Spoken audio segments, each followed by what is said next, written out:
Hi. Thanks for being here this afternoon slash evening for Betsy. Um, the four of us have a lot of really good winter paddling experiences. Some of us are just starting, but that's okay. And some of us don't really have winter anymore, and that's also okay. But I wanted to hear from you all about your experiences paddling in the winter and what you do to stay safe.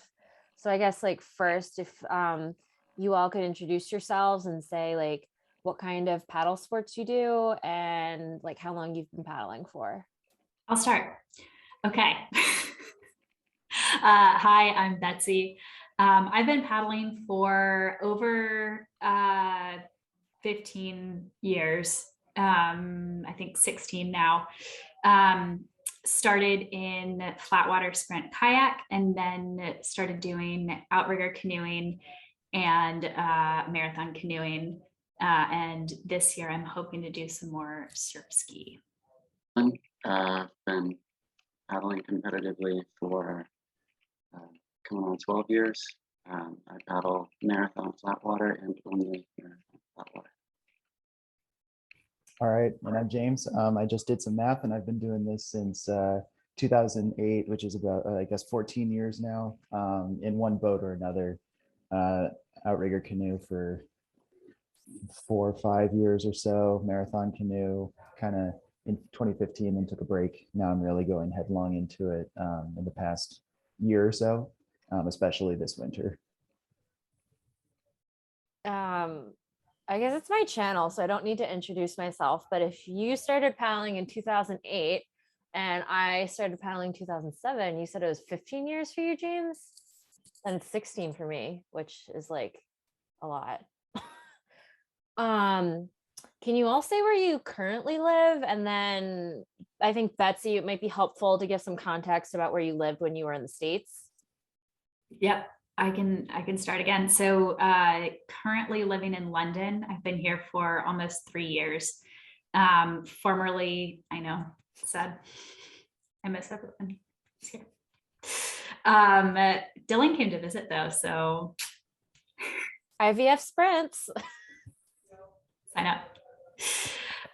Currently living in London. Formerly was living in New York, and then before that in Washington D.C. I am currently in central Massachusetts, but the bulk of my winter paddling experience was gained in the northern Adirondacks and the Saranac Lake area. And I'm currently in Washington, D.C. Did a brief stint in Michigan, but grew up in Portland, Oregon. Very different climates between DC and Portland, as I've discovered. So adjusting to the East Coast has been significant, I'd say. Yeah, you don't really get winter in the Pacific Northwest, right? No, I was gonna say, like, do you even get ice? we don't. It was a big thing when we get snow at all. Even a snow warning. It varies between 40 degrees and 60 degrees, and that's pretty much it. And it's just gray and overcast. That being said, the main river through Portland, the Willamette, it stays consistently pretty cold for most of the year, like around, I don't know, 60 degrees or so. There's time in the summer where it gets hotter, but especially in the winter, like we're talking like 40 degrees usually. It's not dissimilar to London. Gets like slightly colder here, but we get frost. We don't get like real ice. No, we get ice. I guess I should say where I'm from too. I grew up in the Philly area, but I live in New York City now. And when I started winter paddling, I was living in New York City and paddling out of Wanda, which is where Betsy and I trained together when when she used to live stateside. And my first time paddling in the winter was with Betsy, so that's pretty cool. I guess that kind of segues into my next question. Like, when did you start paddling in the winter? Like, did you always paddle in the winter, or did you start paddling in the winter like later in your paddling career, and why? I actually remember when I was first learning sprint kayak. I had just sort of graduated to be fast enough to go with like the really fast people, but it was probably like February or March in DC, and like it was cold. And so the idea was to allow me to join like the fast kids at practice, but safely. And so my coach put water wings on my kayak. So like a little buoy on each side sort of situation. And I was able to safely join the practices during the winter. So that's my first time I paddled in the winter. My first winter paddling experience was probably in about 2011. So I'd been paddling competitively for probably less than a year at that point. But the first winter that I really trained through might have been 2017, when I was still getting out 3-ish days a week on the water. And when I mentioned 2011, at that point, I was still in very stable boats, stock boats, wreck boats, and it wasn't until 2016-ish that I graduated into what we call pro boats, which consistently I would fall out of my pro boat once a month. Didn't matter which month. It could be January, it could be July. About once a month, fell out of the pro boat. Yeah, you learn to deal. What were you wearing when you fell in? So always a PFD. In the Okay. winter months, in the summer months, not always. And it would depend more on the air temperature than anything. I think the biggest deciding factor between whether or not you need a dry suit is how long you are likely to be in the water. And so training up in the Saranac Lake area, the only thing that isn't frozen is the Saranac River from the Pine Street Bridge down to maybe the Red Bridge, maybe down to River Street, River Road, Moose Road. It doesn't matter. And so for that particular section of river, it's very narrow, it's very fast moving, and at any particular point, you can get out of the water very quickly and start paddling back to your car, keeping your heart rate up, keeping yourself warm. And then when you get back to the car, you can turn it on and sit there in pain for a few minutes while your body adjusts. So what was I wearing? Yeah, always a PFD, never a dry suit, often fleece, maybe something heavier if it was going to be windy. And were you by yourself, or did you go with? Shout out to Becky Sutter, one of my main winter paddling partners in Saranac Lake. But often I was in the C1 by myself.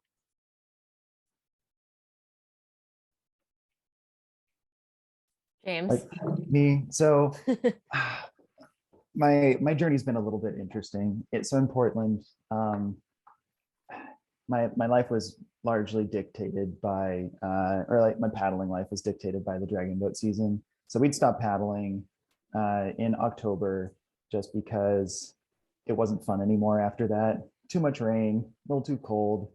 Occasionally we would go out if like we were aiming for a really competitive race in the spring the following year, but there weren't many seasons like that. So it was all just indoor stuff. And I didn't start doing outrigger canoe like on my own, like certified, until I was 18. And just like, I never really found a reason to paddle in the winter very much. And if I did, it was on the days where, you know, temperatures were in the mid 50s, water wasn't like too frigid. And it's in the paddling culture to always wear a PFD, like a vest PFD whenever you're in the boat, even in the summer, because the water doesn't really get that warm. So it took me until moving to DC to really start paddling in the winter. Or at least to want to, because, you know, then there were more doors open to Team USA. And it's like, all right, in order to get on that train, you really got to train early in the season.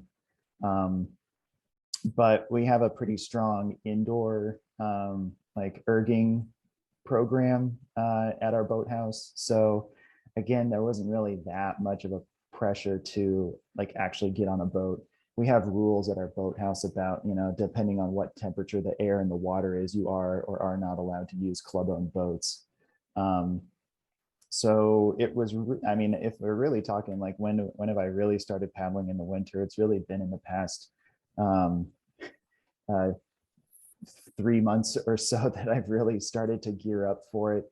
I've been a bit nervous about it, largely because I didn't own a dry suit, and it gets like the water temperature can get down to 40 degrees here, and the air temperature can get, pretty consistently in the 30s and 20s, even as a high for the day. That's kind of where we're at right now. We were blessed with a very mild December, so I got a lot of paddling in. That was nice. Not so much right now. It's pretty slushy and chilly, especially the wind chill going down into single digits right now.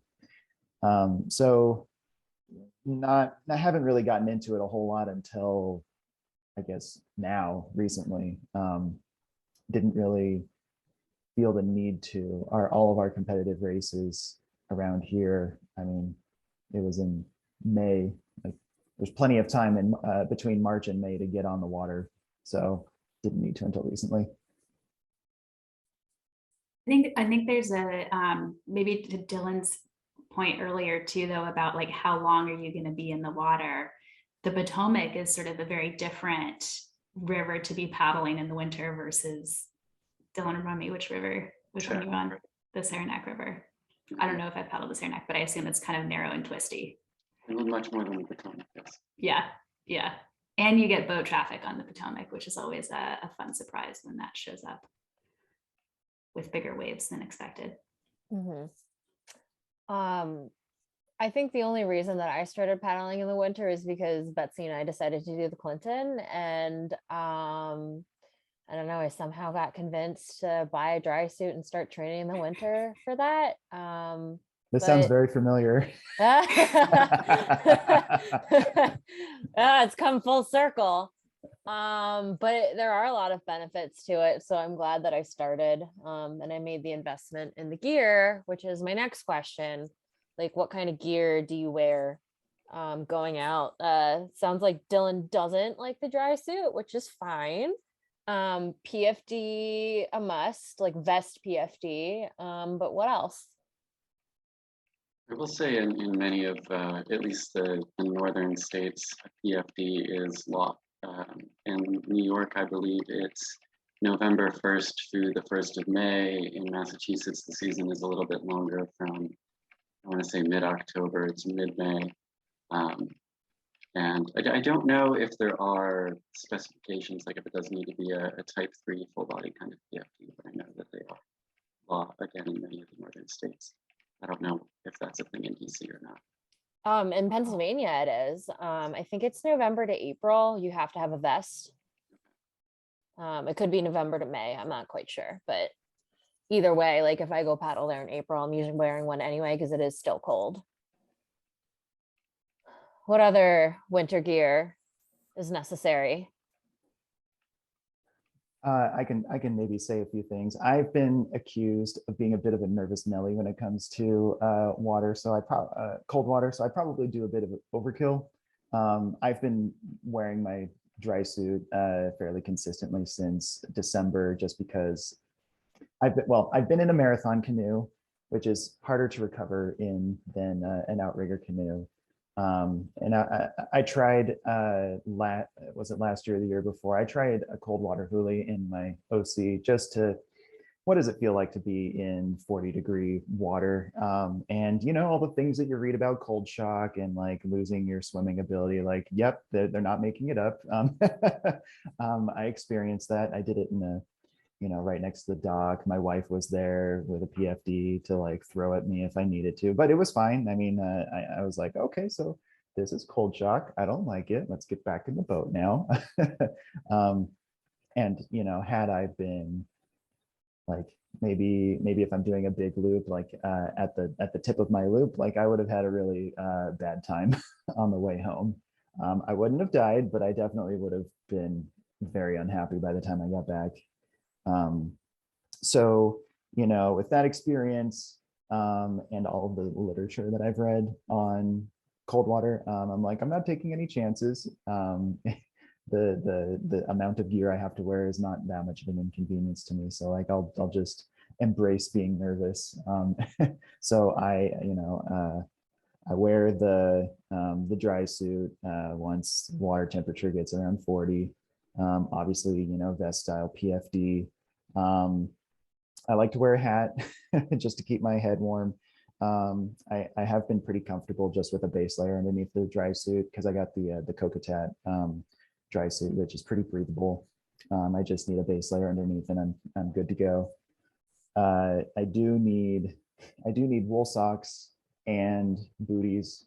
Otherwise, there's something about putting my feet on like the metal bar in a marathon canoe that just sucks all the heat out if I don't have anything thicker than that. And also, if I were to be in an OC1 and you got water in the footwells, so like that's a lot of heat just escaping right there. So I definitely need. If I was in the OC1, I'd need neoprene socks and the booties, but I can get by with just wool socks and booties in the marathon canoe. And I recently upgraded to having some NRS like thermal gloves because I tried I tried going out on the water when it was windy, and that was a very bad time. The moment that my hand got wet, it was starting to go numb. So I'm like, nah, let's upgrade here. But yeah, so I look like I'm ready to brave a blizzard, but when I go out, but I'm just being extra cautious. Right, but if you're like dressed like that, then you can go out for like 3 hours as opposed to like an hour and then turn around because you're in so much pain from being cold. Yeah. The limit for me if I dress like that is just like when are my muscles going to give out, same as any other workout. So that's a good place to be in training for the Clinton at this point. Betsy? Yeah, I mean, so right now in London, you really don't need a dry suit. And I would say what I've been doing is just wearing my wetsuit leggings. And that's like slight overkill for the temperatures here. Because you can probably go out pretty safely without the wetsuit material. But if you're going out like by yourself or anywhere unfamiliar, I feel pretty comfortable in the wetsuit leggings, the neoprene booties, like James was saying, especially in the outrigger with the footwells, a warm like headband or hat, and wool socks. I also always bring really fuzzy socks to change into after I paddle. I find that like while I'm on the water, if I've got my neoprene booties on, like I'm gonna be okay on the water. Like my feet might get cold, but I'll be fine. But it's after I get off the water and my blood is not pumping at the same level, it just like leaves my feet the fastest. So I always try to bring warm socks to change into right afterwards. And I actually wear for gloves, I just wear cycling gloves, which are not neoprene. And I find that it works fine. I've worn them for distance races before with no issues. But if you were in seriously cold weather, they are not optimal and they will start to kind of ice up. Not a problem in London, but I have had that problem before. Yeah, limiting factor for me has always been my feet. I've tried like the disposable foot warmers to put in your boots. I have a pair of neoprene booties. I do wear a pair of polyester socks in those, but I think that's more so. They're very hard to dry out. They're very hard to keep clean, and so I feel better putting a sock in there because I can wash the sock. I can't really wash the boot. The only thing that C1 or in the bow, especially having a tarp to put over them will often help keep the heat in. But yeah, when my toes start to lose feeling and that starts to get painful, that's kind of my turnaround point. I can't stay out too much past that. I don't wear a lot of cotton. I put on a lot of synthetic layers, things like that. And as far as gloves, I had a pair that I wore in the winter for a while, but I really feel it's kind of the same with or without them. Your hands are going to get cold, they're going to get wet. It's going to be really uncomfortable for the first 15 minutes or so, and then you're just going to be used to it, and the pain is going to go away. And then once you stop and you're in the car and you're driving home, you're going to have that same kind of uncomfortable feeling, like if you'd had a snowball fight and you're going back in and you got to run your hands under hot water kind of thing. It's still going to be painful, but I haven't found a way personally that works for me to avoid that. So it's just one of those things. I think to James' point about the wind, that can definitely be a deciding factor as to whether or not I'm even going to go out. You know, that sounds like less of a deciding factor for James in his dry suit, but sure, yeah. Well, it can be if it's super windy out. I mean, I'm not that confident in a C1 right now. So and also maybe I just have a low tolerance. Like if it's windy and I'm just like, I'm paddling on the left and like I'm still going the direction I don't want to, it's like, I don't want to do this anymore. But fortunately, I have some like sections of the Anacostia River that depending on the conditions, I can pick, either going downstream where it's much more opened up. It's more, it's bigger, it's more interesting. That's more optimal for say an OC1, the water is a bit bigger. I go upstream if it's too windy, where it's a lot more sheltered, a lot more trees. And also where there's not as many like vertical walls on the shore. Upstream on the Anacostia River, I like it's narrower. So like if I were to flip, I can just, get to an accessible shoreline pretty quickly and easily. So I can, I mean, if I'm in a dry suit, I'm not worried about hypothermia, but it's a real pain in the butt to be in the water. Like it's uncomfortable. It's not like going to kill me so I can like bail out, recover, get back in and keep going. Really hard to do that if there's vertical walls on both sides. So that's why I try and go upstream as much as possible. And it's also sheltered, so not as much wind there. Yeah, I think you both gave some really good tips, especially around like the wind and considering, if you're going to go out at all, / like if you do go out, where do you go? I guess like just situational awareness, like if I fall in here, like, am I going to be able to pull out? That's a really good winter safety tip. There was something else Dylan said too about, wind and like deciding if you're going to go out or not. That I think for me is a big deciding factor in the winter. If it's like way too windy, I might opt to stay home. It depends on what the wind chill is too. If it's like in the teens or the single digits, I'll just paddle erg because it's not really worth it for me to go all the way to Wanda and like just go suffer for a long time. But if I am really pressed to go out and like I feel like I need to go out, if it's too windy, I won't see one. I will see two. Or I'll just take out my OC1 if it's like the windiest conditions that I would go out in. All right. I think we've kind of like answered most of the things. Is there any like last thing anybody wants to add before I ask you the last question, which is kind of fun? Like I'll add emergency contacts and a form of communication, just because we haven't hit that one yet. Yeah. Make sure your phone is updated with your emergency contacts in case things do go poorly and you're not in a place where you can tell someone your emergency contact's phone number. And I always bring my cell phone with me here. Here I have cell service, so don't need anything more sort of advanced than that tech. But if you're going out alone or if you're going out in, a small group, it's always worth it to just have some way to call in case of emergency. So you put it in a waterproof phone bag, and then where do you put it? I put it around my neck, which is okay on the Thames. I think there's, maybe other rivers where that could be a potential risk factor. You could put it in your like waist pack. That would probably be a good safe place to put it, but like on your body. My PFD has a gear zipper in the front. That's where I yeah. put it. Yeah. There's actually a time when James and I were paddling on the Brandywine and my phone was like looped around the foot brace, which broke later. And like at some point we stopped and I looked at my phone and I was like, that needs to go on my body somehow. And so I put it around my neck and like inside my shirt. But it was a good thing that we did that because we needed to call Wardell to come get us. And it's because my foot brace broke. So Oh my God. yeah, keep your phone on your body. Yeah, I have my own story for that too.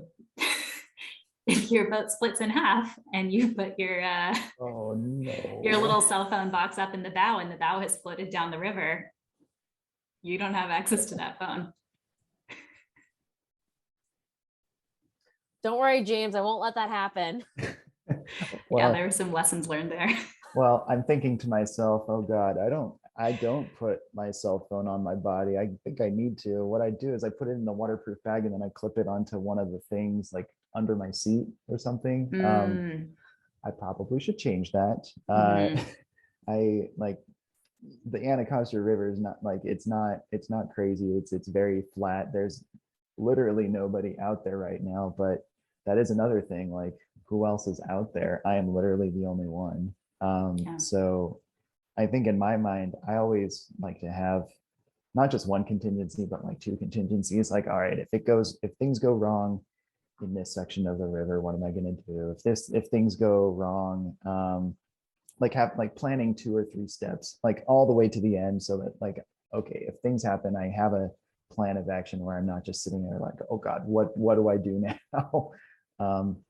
And I guess also having we call it around here a monitor, having somebody that you tell like, okay, I'm going out. All right, I'm leaving the dock.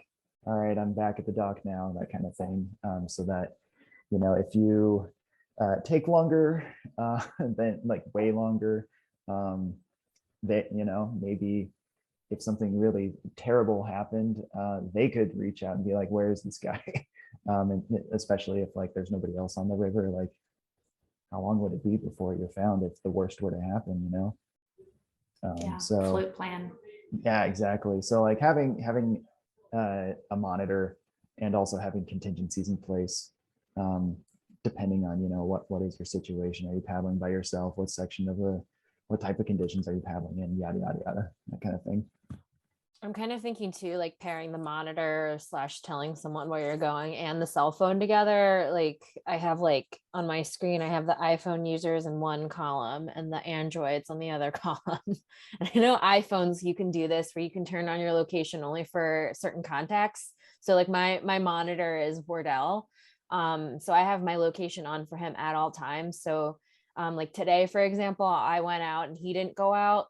But I had my phone on my body so he could see, like, it's not a perfect science, especially in a really crowded area like on the Hudson, but he could at least see like, okay, she's like down by the tip of Jersey City, or like, all right, she's about to come back into the cove. So he would have an idea of where I am, whether he was worried about me or not. So That's a good point. I have the Life 360 app too, which does the same thing for non-iPhone users. Dylan, is there anything special that you do to, like, any other kind of safety tips that we haven't mentioned yet? Yeah, I do want to talk about just kind of your options of where to paddle. We've already talked about places that are frozen, which is going to be arguably your greatest limiting factor.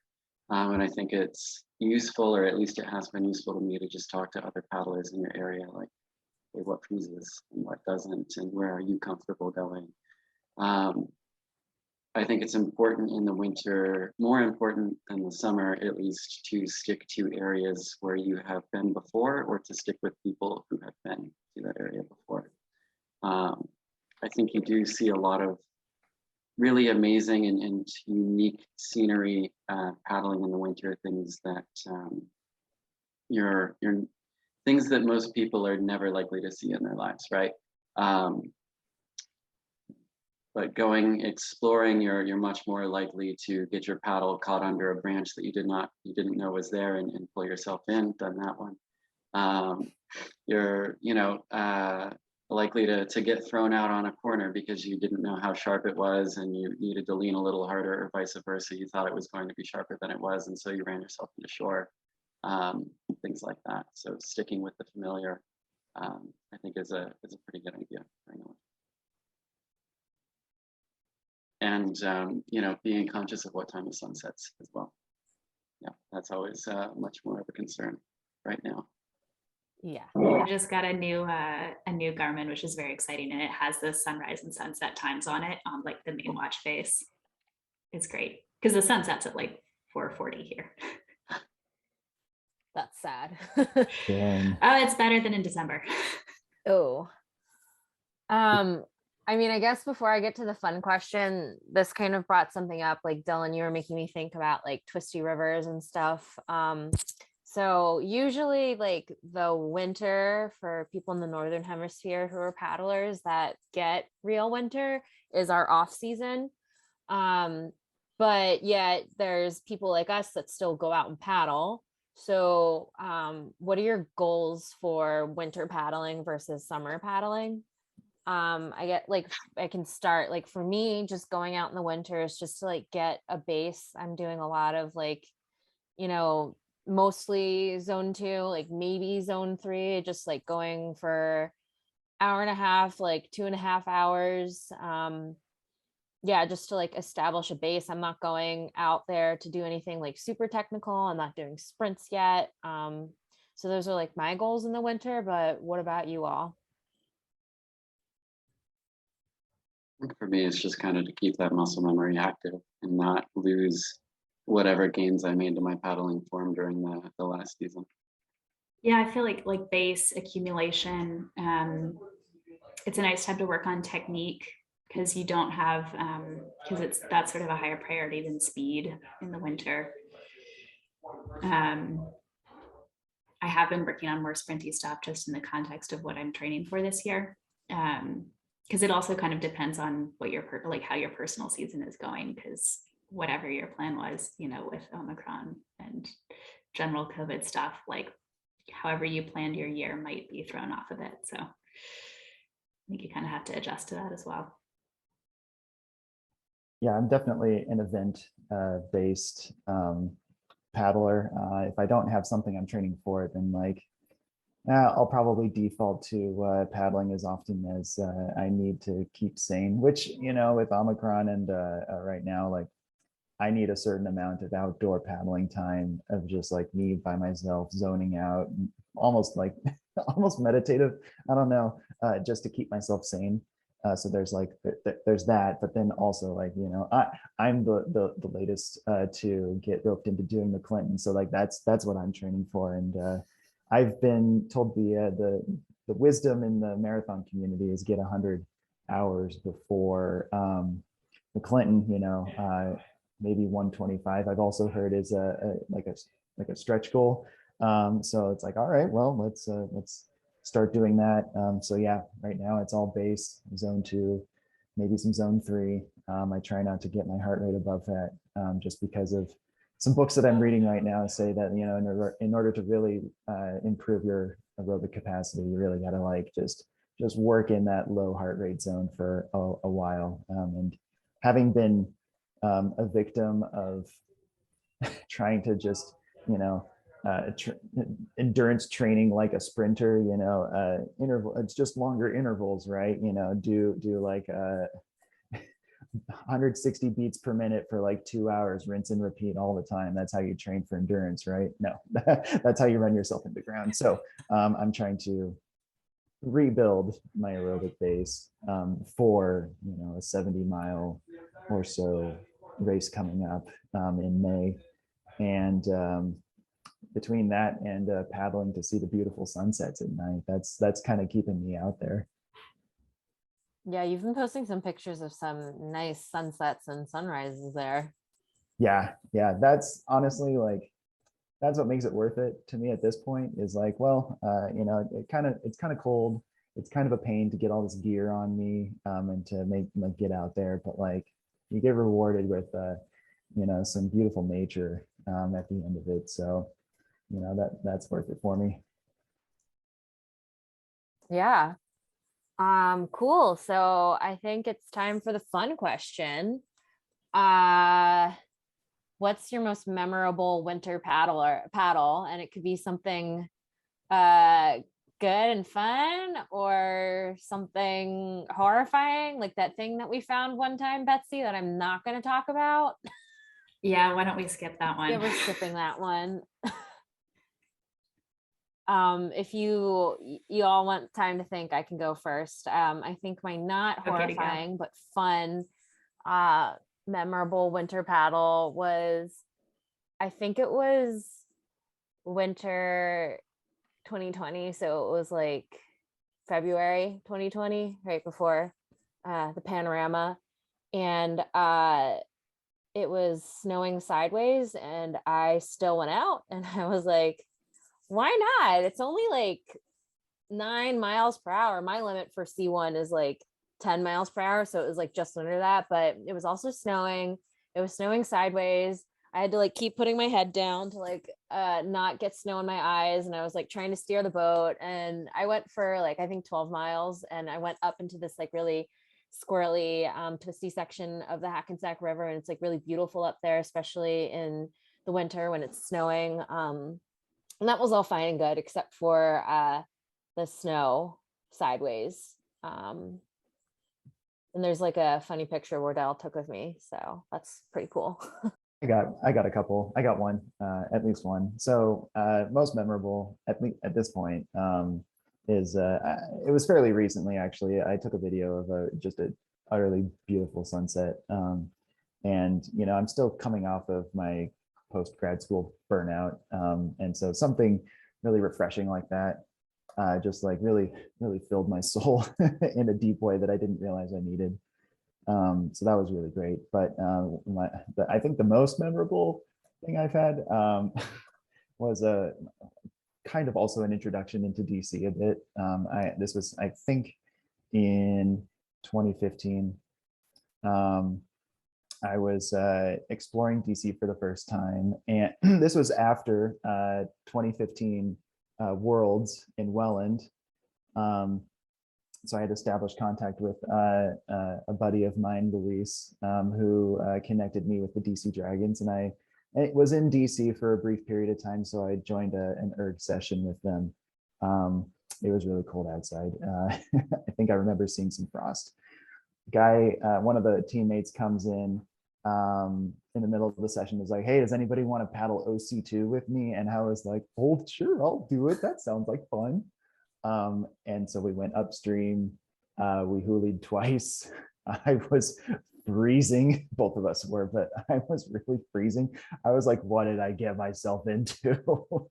And he very kindly drove me back to Kate's apartment afterwards. But like, if I didn't have that, because I had jogged there in the first place, like it would have been it was going to be no bueno. So that was a very early reminder of why you got to have a plan for this cold weather stuff. I remember that often.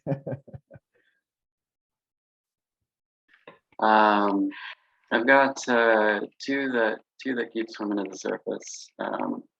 They both happened on the Seneca River or Cross Lake, which bisects the Seneca River outside of Syracuse, New York. Paddlers aren't the only creatures that seek the only open water, right?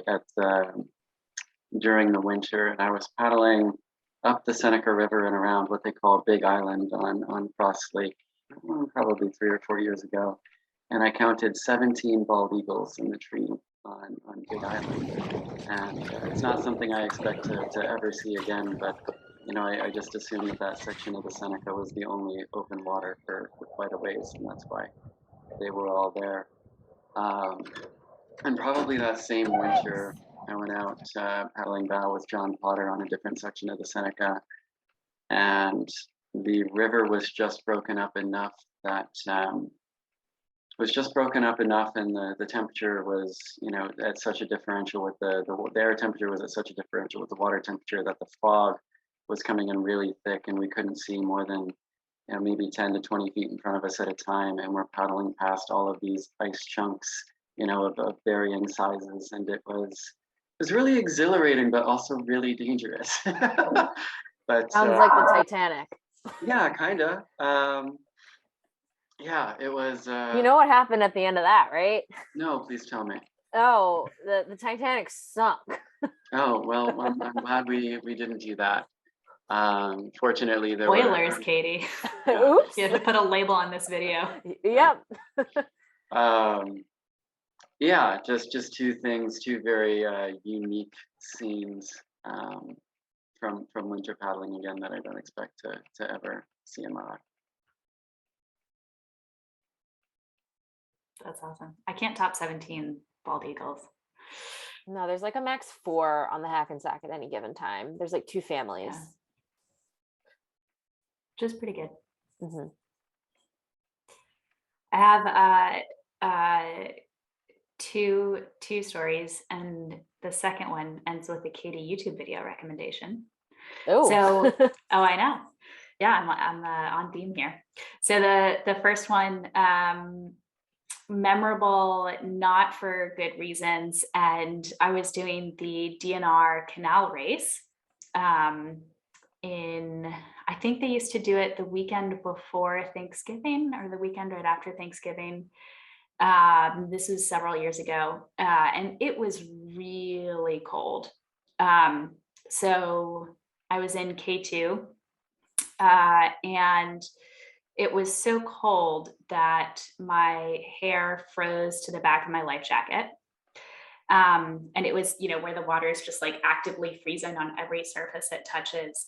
And the thing about that race is that you have to portage several times. And it's not, nice hop off a dock, hop into your boat kind of portages. It's like skid down steep bank into the canal, get wet up to your knees, and then try to stumble into the boat kind of portages. And I also was not super familiar with like winter paddling, especially like for longer distances. And so I didn't really know how to prepare for that at that point.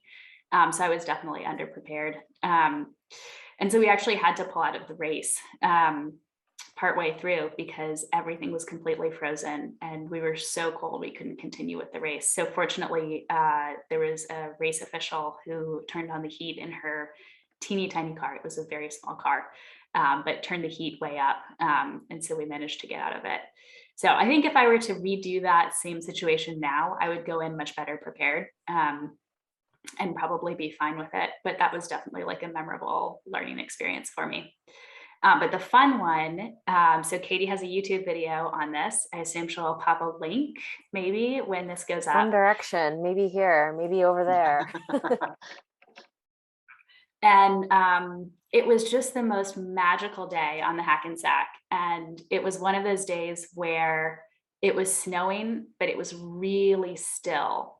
And it was a total winter wonderland. And it was really fun. It was really beautiful. Just like one of those, it literally, it felt like we were in Narnia. It felt like we had, I don't know, crossed the street lamp or whatever, gone around the street lamp and turned a corner into Narnia. And it's kind of like the perfect winter paddle, I felt like. Minus the 17 bald eagles, could have gone for those plus Narnia, and then it would have been perfect. And a sunset. But it was really cool. And the video is neat. Doesn't quite do it justice, but it comes pretty close. It does.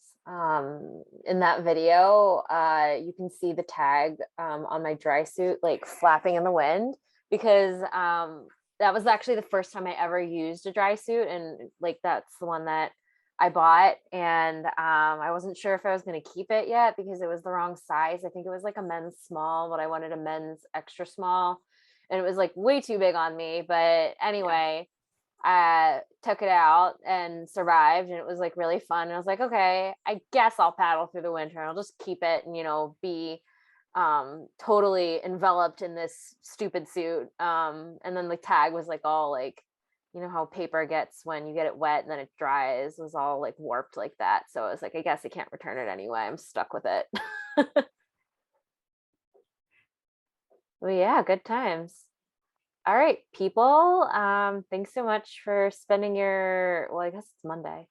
Your Monday evening with me talking about winter paddling. I feel like we talked about a lot of really important safety things and reasons for why you might want to do an interesting thing like paddle in the winter. So thanks.